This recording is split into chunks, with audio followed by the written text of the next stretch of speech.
আমার বাপে আমারে আইসটিতে পড়াইছে, আমার বাপে আমারে আইসটিতে পড়াইছে। মেডিকেল টেকনোলজিস্ট হওয়ার আমায় স্বপ্ন দেখাইছে আমার বাপে। আমার বাপে আমারে আইসটিতে পড়াইছে। রেডিওগ্রাফিতে পড়ে আমরা রেডিয়েশন খাই, ক্যান্সারের ঝুঁকি নিয়ে রোগ নির্ণয় করায় আমার বাপে। আমার বাপে আমারে আইসটিতে পড়াইছে। মেডিকেল টেকনোলজিস্ট হওয়ার আমায় স্বপ্ন দেখাইছে আমার বাপে।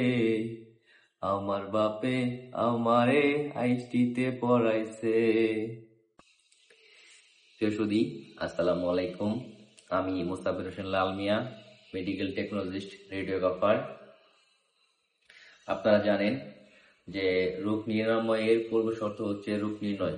সঠিক রোগ নির্ণয় ব্যতীত কখনো সুচিকিৎসা নিশ্চিত করা সম্ভব নয়।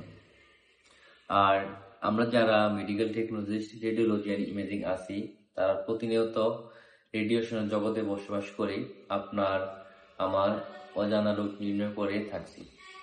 আর এই রেডিয়েশন আমাদের শরীরে কি প্রভাব ফেলে তা অনেকের জানা, আবার অনেকের অজানা।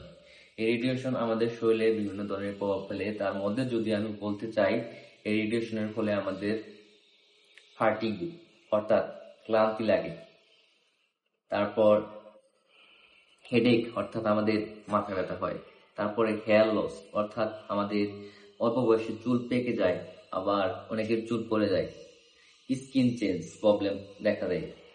তারপর আমাদের যে দৃষ্টিশক্তি আছে, দৃষ্টিশক্তি অল্প বয়সে অনেকের দৃষ্টিশক্তি কমে যায়।